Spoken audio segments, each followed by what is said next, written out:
y Backrooms. La verdad es que vi las dos y ambas me volaron la cabeza, pero hoy en particular me voy a concentrar en Backrooms, que sinceramente me pareció una adaptación increíble. Primero porque el director de la película básicamente es un pibe, o sea, tiene 21 años, y además porque es el mismísimo creador de todo este mundo de los Backrooms. Que bueno, para el que no tiene ni idea qué es un Backroom, básicamente son este tipo de espacios infinitos que nos resultan bastante familiares porque copian escenarios del mundo real para deformarlos en esta especie de dimensión alternativa. A medida que vayamos viendo la película te voy a ir explicando más cosas sobre los Backrooms, pero por ahora ya tenés la información suficiente como para ir entendiendo la trama. Estrenada en 2026, esta película me pareció recontra interesante y distinta cuando la vi, y en este resumen vas a saber por qué. Antes de comenzar te invito a suscribirte, que es totalmente gratis y de esta forma me ayudas muchísimo a crecer la comunidad. Ahora sí, sin más, comencemos. La película comienza situándonos el 19 de junio de 1990, fecha donde nos toca ver una filmación bastante rara de un tipo encerrado en un backroom. Parece que este tipo está buscando una salida de ese laberinto, y mientras se encuentra con pasillos infinitos y algunas cosas sin sentido como este cartel, las plumas de un pájaro y una mancha en el techo, se da cuenta de que hay alguien más en ese lugar. La cuestión es que esto que había en el lugar ni siquiera era un ser humano, era una especie de entidad mega rara que empezó a perseguirlo. El tipo corrió lo más que pudo, pero al llegar a esta habitación, eso que lo estaba persiguiendo lo termina atrapando y la filmación se corta de la nada. Luego de este comienzo la película nos cambia bastante el escenario, mostrándonos a una madre y su hija que estaban marcando sus manos en el piso de su casa. Pasaron algunos años, la niña creció y ahora es ella, una psicóloga llamada Mary, que se ve que quería terminar de despedirse de aquel lugar donde se crió, ya que bueno, como vemos, estaban demoliendo todo. Poco después de conocer a Mary conocemos a Clark, un tipo que la verdad tenía una vida bastante complicada y era el dueño de una mueblería que la verdad estaba bastante en decadencia. Resulta que Clark es paciente de Mary y mientras se da una de sus sesiones de terapia, conocemos un poco más a fondo todo el lore de este tipo. La sesión comienza y ambos se ponen a charlar de que Clark se encontraba recontra solo en la vida. Después de esto el tipo dice que hizo las cosas bastante mal y que a lo mejor merece estar solo. Pero en ese momento Mary le propone hacer un ejercicio de roles que básicamente consistía en repetir un momento bastante feo para Clark, el día que su ex esposa lo echó de la casa porque el tipo llegó recontra pedo. Básicamente Clark era medio alcohólico y violento, por lo que en realidad, bueno, la ex esposa se terminó cansando y lo echó, haciendo que este tipo tenga que vivir en la mueblería. La sesión termina medio tensa porque, como te dije antes, tienen que repetir todo ese momento bastante feo y la verdad que medio que se cagan a puteadas, pero bueno. That fucking acid helped me.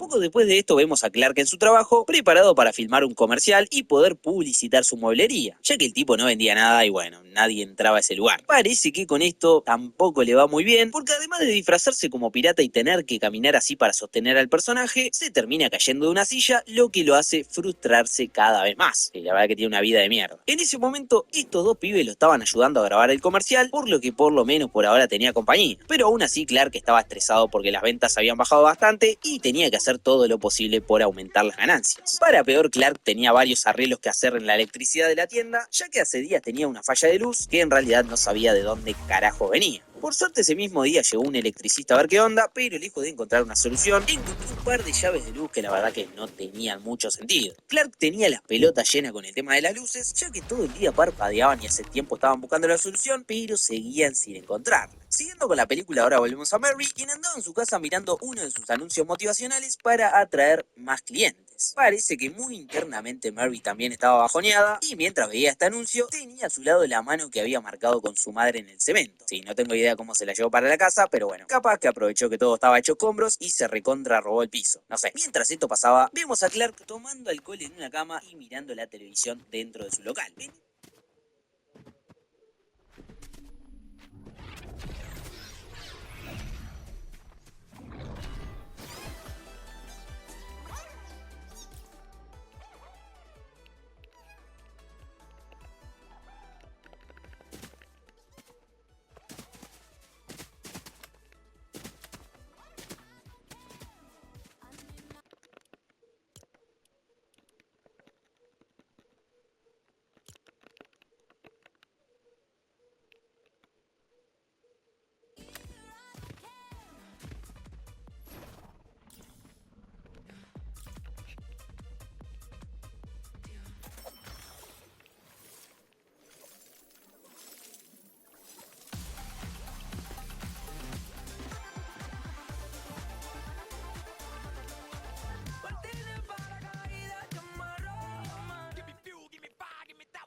Always done my signature mistress eye, which is like the white cut crease with the black smoked out. I think I'm gonna try my little smoky eye. When I was on season 15 of RuPaul's Drag Race, RuPaul told me on the runway multiple times he loves when I did a glittery little smoky eye. It made me look so beautiful. And it's so funny because I thought it was so lazy. Like, I actually hated doing it. While I start my foundation, let's start answering these questions. Make sure you're following me across all social media because all the questions I'm going to be answering today are not only from the Patreon, but also from my Instagram group chats I posted on my Instagram story. I literally got the megaphone and was like, if you want to ask this bad bitch a question, let it be known now. And the girls locked in. I mean, I literally have thousands of questions. And don't y'all get started saying the Crystal Versace of it all. I know my foundation is a little more tan than I am. Calm down, girls. When it blends out, it's gonna match me. And like I said, I am a Latina. It's okay. I will talk about everything. I will tell y'all whatever y'all want. There's just some things that have to be behind the gated community. So if you want the full, juicy, uncut version, come join us over on the Patreon. But if you're a girl just casually tuning into Mistress Monday, stick around with us. And if you have a question that I didn't get to answer, drop it below in the comments and I'll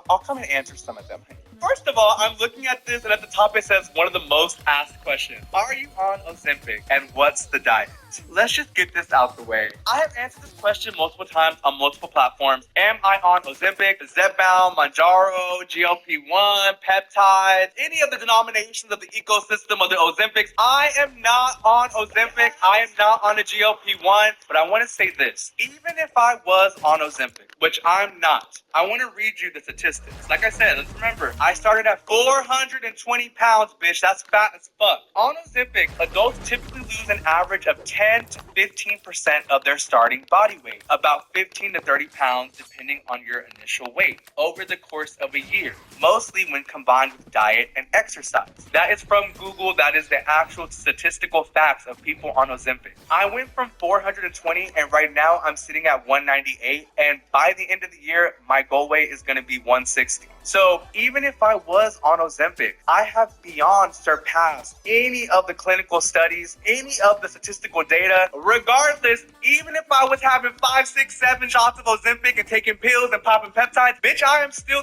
the statistical miracle. And honestly, it would be easier to just admit that I'm on Ozempic or I'm on a GLP-1. And that's why I find it so funny that people don't ask me, like, are you on Ozempic? People accuse you of being on Ozempic. Use the tools at our disposal. Why are we shaming people for wanting to use modern day technology and medication? Go for it, as long as you do it in a healthy way. I personally never went the route of being on Ozempic. When I started my weight loss journey, it was for me getting off of Work the World. I was just so active that I started losing a lot of weight. So my weight loss journey kind of progressed naturally. A lot of my relationship with food was rooted in like misinformation on nutrition. I disconnected with my family when I was like 17, 18, and I was on my own doing my own thing. And then on top of that, I'm a professional drag queen who's working nothing but nights, so I'm literally eating nothing but fast food. Then I'm getting blackout drunk every night of the week. So it kind of was just like a trickle effect of like I blinked and I was like, oh shit, like bitch, I literally am Mike Wazowski. I finally just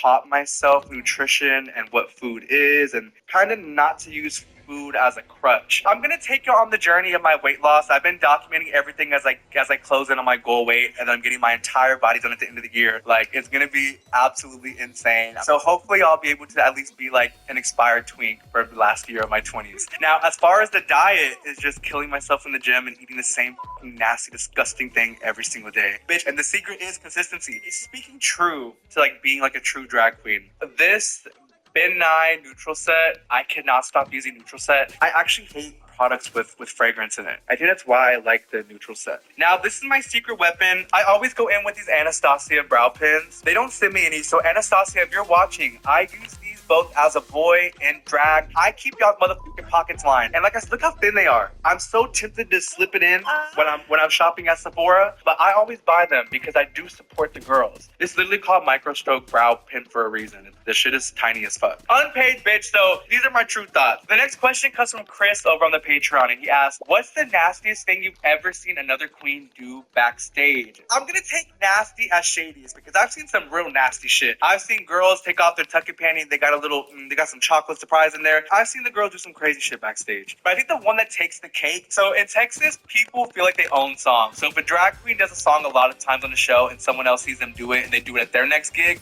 that can easily start a problem. So I remember one time I was backstage with this girl, and one of our castmates went on stage and started doing a song that she normally does on the show. And she goes, oh, this bitch is playing in my music. When she got backstage, she literally took her whole bag of tips and just left. She's like, baby, how are you gonna take someone else's tips while they're doing the song that you think you're known for on this? Like, that's crazy. That whole situation is crazy. But honestly, I live for the foolishness of history. I love when the girls are just nasty, rotted drag queens, honestly. Let me base out my eye. So Jake asked, who could get arrested if you snitched on them? This is a good question. Okay, let me say this. I'm the best person to tell secrets to because I will not remember shit. However, there is one bitch who will call me when she does anything. Vanessa Vanjie Mateo. Vanjie, I will get this bitch locked up and not only arrested, I will get her sentenced to the death penalty. Electric chair. Immediately. And let me say it's not one-sided. When I do crazy shit, girl, the first call I make is Vanjie. Because, you know, you ever have one of those friends who you know is not gonna judge you? Vanjie is a fucking batshit crazy bitch. One day, I know my sister's gonna call me and she's gonna be locked the fuck up. Y'all gonna see me making a t-shirt with her in the clouds saying free Miss Vanjie, and we'll get it together. And before y'all start asking, I make my own palette. These are mostly like P. Louise eyeshadows, Sugar Pill eyeshadows. Sugar Pill eyeshadows, some of the best. Hello. Look at how dirty these motherfuckers are. I'm so sorry, y'all. This is so fucking disgusting, but I just have to keep it real.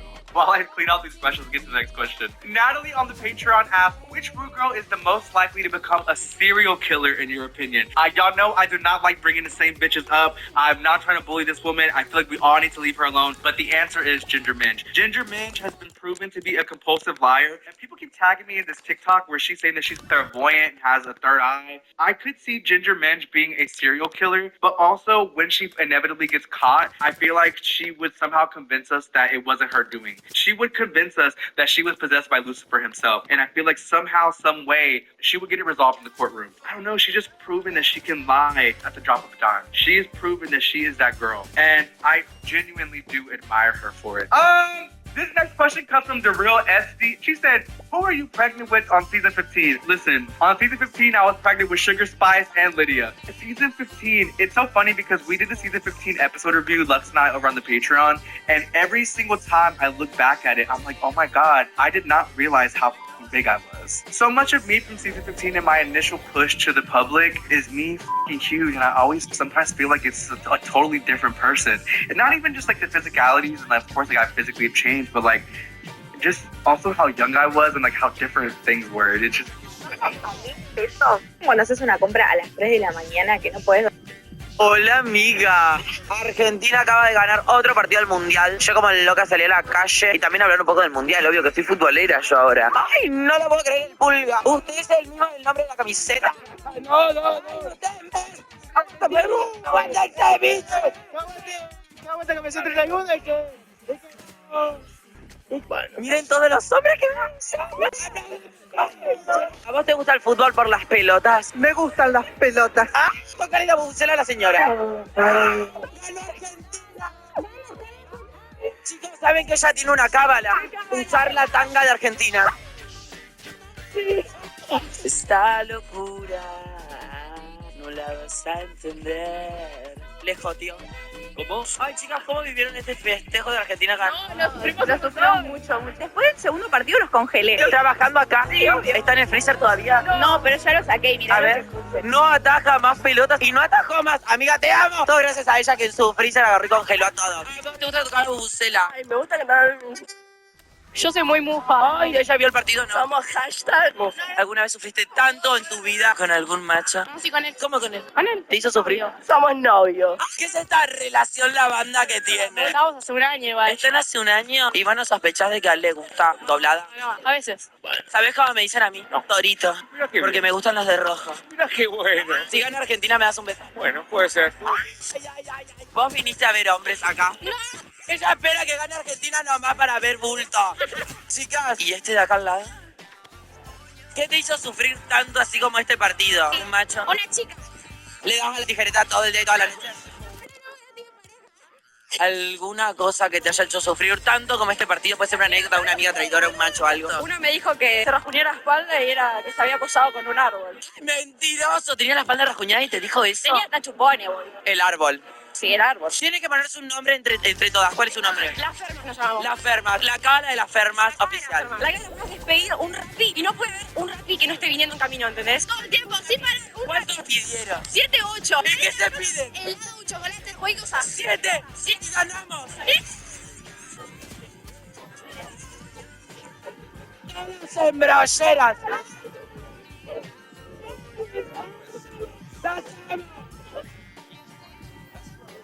¿Cómo sufrimos este partido? ¿Alguna vez alguien les hizo sufrir tanto como este partido? ¿Alguna vez un macho te hizo sufrir tanto como te hizo sufrir este partido? Ay, no, tu ex. ¿Qué? Ay, no. Bueno, ¿Cómo te llamas? yo, Olivia. ¿Quién está allá? No. ¡Atrevido! ¿Conoces a Olivia? ¿Qué opinas de Olivia? ¿La extrañas? Es una buena piba. ¿Vos con esos rulos locos a dónde vas? Yo ahora a entrenar. Ah, me encanta, fitness. Pole dance. ¿Te deslizás por el caño como loca?